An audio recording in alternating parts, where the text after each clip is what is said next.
Hi there, this is Raja. Thanks for joining. In this video, I'll cover how to scale real-time apps on Cloud Foundry. In particular, we'll be using Redis to scale the app. So the main agenda is to build an example chat app that can scale on Cloud Foundry. In addition, it should store users information in sessions or auth cookie. And these sessions should be persisted somewhere so that if the user refreshes the browser, he should automatically be relogged in. And secondly, the server should only allow the user to chat if he's already logged in. So in our case, that means Socket.io should be session aware. And thirdly, every time a user chats, the server should get the chat user's name from the session rather than from the chat message itself, because this will help people from impersonating others. And finally, and most importantly, if one of the server instances crashes or if the server instance gets restarted, it should automatically reconnect properly without bouncing the user. Okay, our chat app looks like this. It has a login page, and then once the user logs in, you can chat. So there is a chat widget. So when we push the app to Cloud Foundry, the architecture looks like this. You have the Node.js server running here, and when the user logs in and performs chat, all those information goes via Socket.io, and they all hit the server via this Nginx reverse proxy server. So before we go ahead, let's take a quick look at the code itself, and then we'll push it to Cloud Foundry and we'll go from there. Okay, let's take a quick look at the code. Here we are simply creating a boilerplate Express app, and we are configuring Socket.io to listen to that. One other thing we are doing here is to set the transport to use XHR polling, because Cloud Foundry does not support WebSockets just yet. And the rest of the things over here are all again boilerplate Express app. And one last thing we are doing here is we are configuring Socket.io to listen to connection event. That means whenever connection appears from the browser, we'll be listening to these two socket events, which means whenever a individual socket or individual browser sends an event by name chat, we'll call this function. And similarly, whenever an individual browser sends an event by name giant, we'll call this function. So in the chat function, what all we're doing is to simply parse that message, and then we are emitting it back to the browser itself, and finally we're broadcasting it to everyone else, which means we're simply sending the chat message to everyone else. And when a user joins, we're doing exactly the same thing. We are emitting it back to the browser, and then we are broadcasting it to everyone else as well. And the index file is served from here. So all it is doing is to render the index.ejs file, which is stored here. EJS stands for embedded JavaScript. One of the advantages of this is that you can pass some variables like here. So in this case, we will be getting server name from here, for example. And as you can see, the HTML is very, very simple. It has a field to allow user to join, and then a really small section over here that acts as a chat widget. In addition, it loads a JavaScript file, client.js, which is stored here in the public folder of the server. All it does is initially it shows the login field, and once the user logs in, it calls this join function with the username, and you can see it hides the login field and it displays the chat widget. So after that, it connects to Socket.io over here, and all these functions are there just for logging purpose. And then it does socket.emit to notify the user that the user has joined. And over here, it listens to chat message from the server, and whenever a message arrives, it parses the text of the message and the username, and it formats it, adds timestamp and colors, and displays that in the chat widget. And finally, over here, whenever a user sends a chat message, it does socket.emit to send that information to the server, along with an action name message, the message itself, and the username. Let's push this app to the server.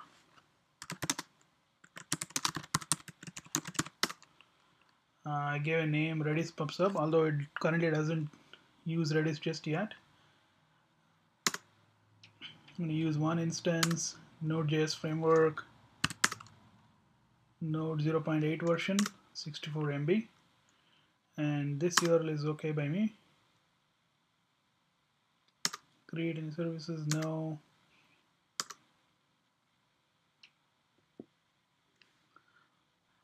Okay, let's test this app.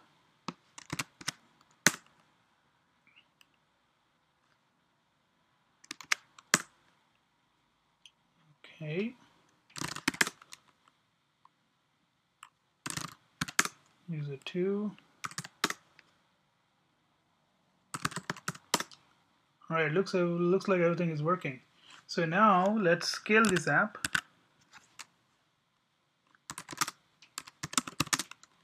EMC scale. By the way, I'm using the latest VMC tool. It's version 0.5. Scale it to 4 instances of 64 MB each. Okay, let's test it out again.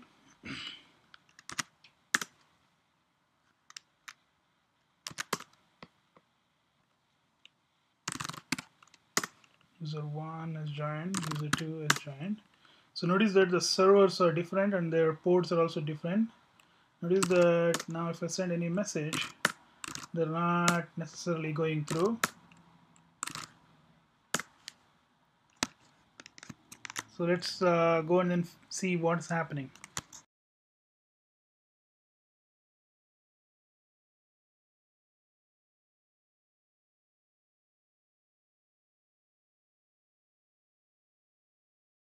So whenever Socket.io tried to communicate with the server instance, it used to be load balanced, and the request is to send to one of the available instances.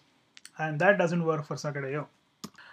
So to solve that, there is a feature of load balancer called sticky sessions, also known as session affinity. So the main idea here is if a sticky session is set, then load balancer will essentially stop load balancing it and send the request to the same instance. In Cloud Foundry's case, the sticky session is enabled on a cookie name JSessionID, which means if a server sets a cookie with name JSessionID, then all the requests made by the browser with that session cookie will always be sent to that same server instance. But that doesn't mean all the chat users will be on the same server instance. So user 1 may be on server instance 1, user 2 may be on server instance 2, user 3 may be on server instance 3, but all the chat messages that they'll send, they always go to the same individual servers they initially logged into. Now if you look into the logs,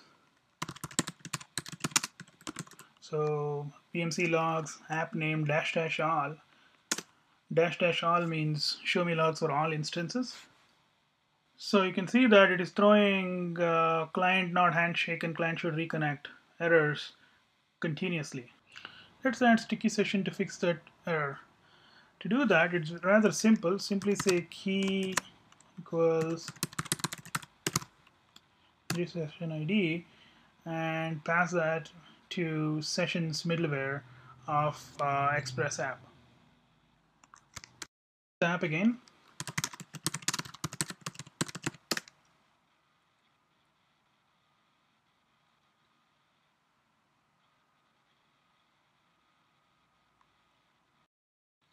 Okay, let's test the app again.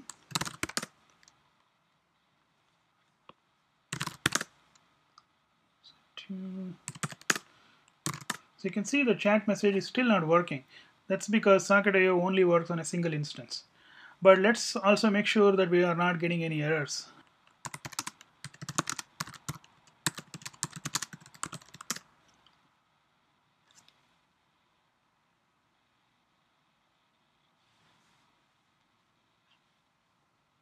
You can see that we are no longer getting that error anymore.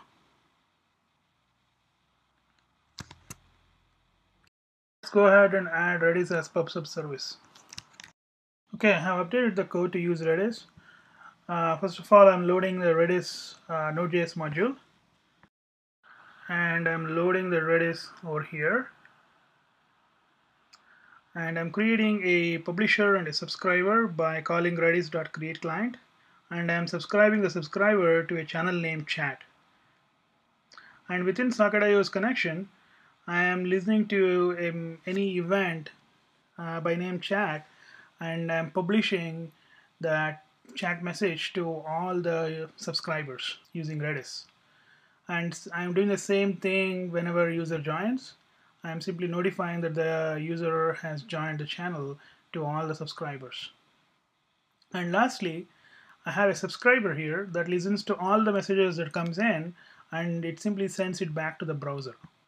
And that's about it. So let's push this and see how it works.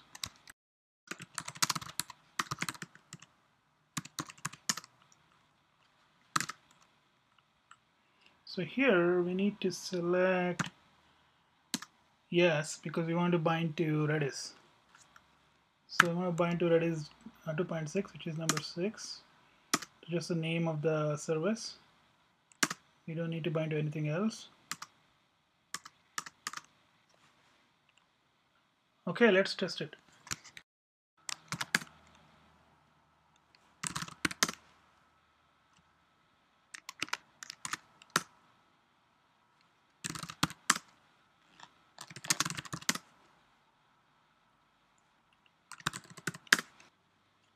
Okay, it's working. One thing to note here is user 1 is on this server and user 2 is on completely different server, and they both are still able to chat. Going back to our agenda, we have kind of done point number 1, which is to scale our app on Cloud Foundry. But we still need to do all these remaining things. So primarily we need to store our user's info in the session, and should be persisted so that if the user with a valid session refreshes the browser, he should be relogged in. And user should only be able to chat if he's already logged in. That means our Socket.io should be session aware. And finally, we should get the user's name from the session rather than from the browser as part of chat message. Okay, let's go and add these 3 things. And to save time, I've already made changes to the code. I'll quickly go over all the important pieces.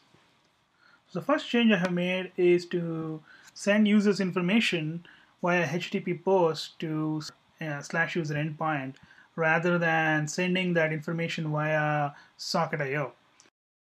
And on the server, I am simply storing that user information inside a session. So this kind of simulates a user logging in via a regular login page or via Twitter or Facebook. So now we have separated the user information from being sent via Socket.io directly. And further, I have updated socket.emit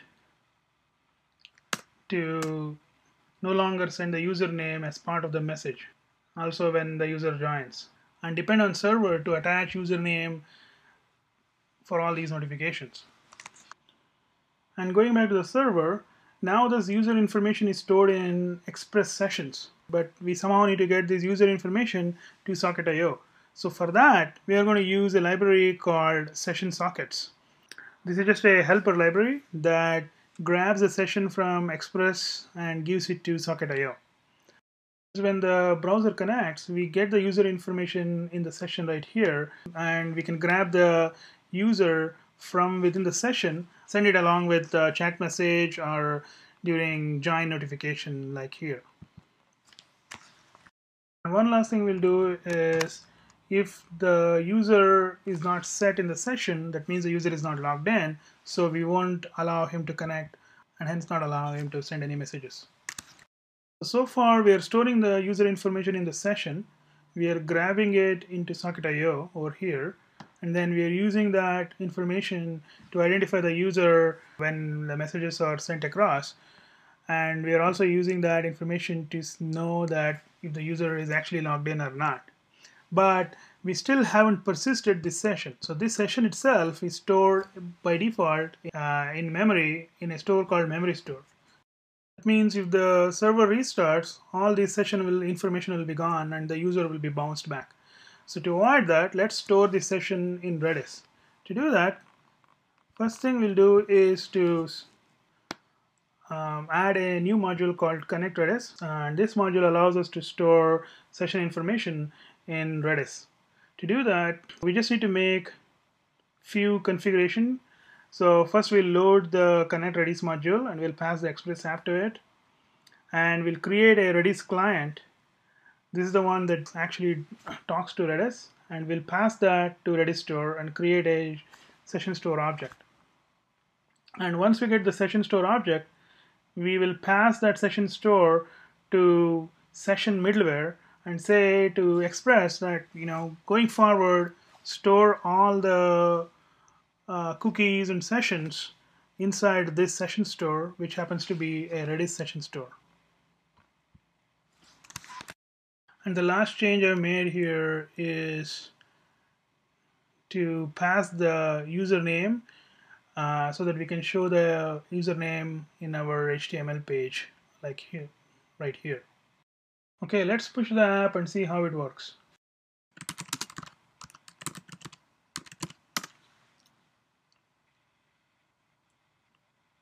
Okay.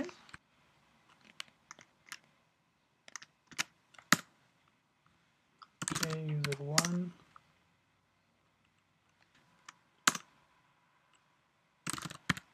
User 2. Either. So the basic chatting is working. And now let's refresh the browser. You can see that it's still relogged him in. And I can still continue to chat.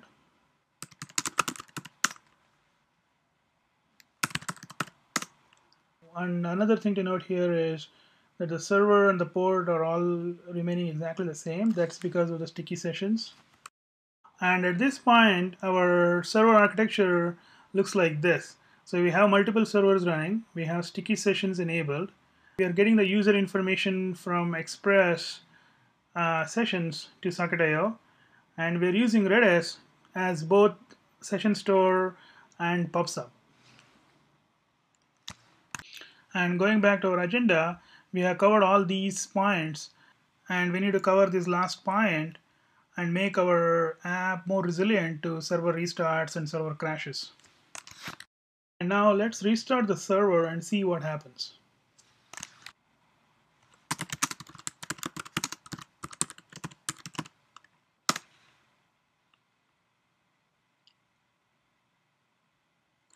Okay, the server has been restarted. Let's go back and try to chat again. You can see that the messages are disappearing again. And if I refresh, the user has logged in again with the same user because we are persisting the session using Redis, but he's not able to chat.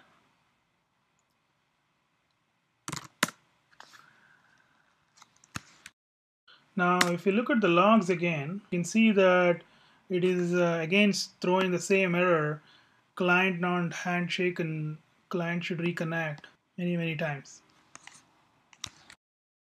And if you look at the client logs, we can see those error messages over here as well.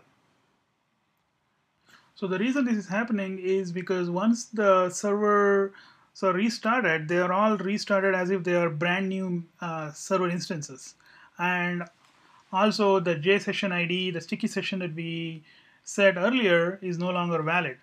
So, but Socket.io doesn't know about that, and it uses its reconnection mechanism to try to reconnect many times, and each time it reconnects, it is not able to reconnect because of the load balancer load balancing all of its handshake requests.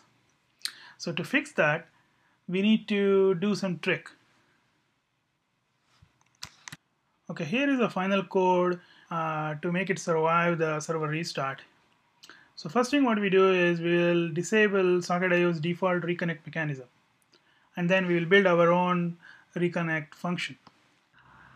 And when the server goes down, we'll call our reconnect function. And inside our function, we'll repeatedly make a dummy HTTP call to index.html just so that we can somehow set the JSession ID. This is the trick. And once the HTTP call succeeds, we'll then reconnect the socket.io. So by the time we reconnect, the JSession ID is already set. And because of that, socket.io will start to work. And lastly, because the JSession ID is no longer valid, we will regenerate the session on the server as well. So next time when the socket.io reconnects, it will actually get a brand new session. Okay, let's push this code and test this.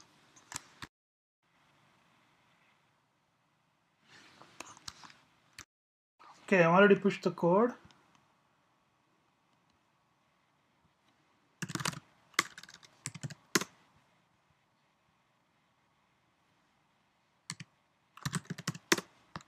Hello. So you can see that the chat messenger is working.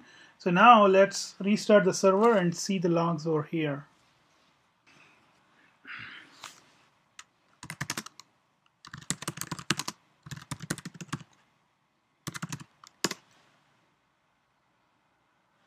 So you can see that it is no longer able to hit the server, and it made a dummy HTTP request. It's now reconnecting, reconnected, and connected. So let's just try to send message again.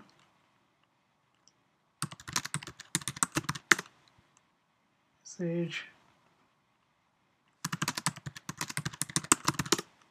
So you can see that these guys can still chat. And that's about it. And just to summarize, in this video I showed you how to scale a simple chat app on Cloud Foundry, how to use Redis as both PubSub and session store, how to get session information from Express to Socket.io, and how to make your app more resilient for server restarts, etc. And if you have any questions, please feel free to contact me at my email or on Twitter at RajaRawDB. Thank you very much for joining.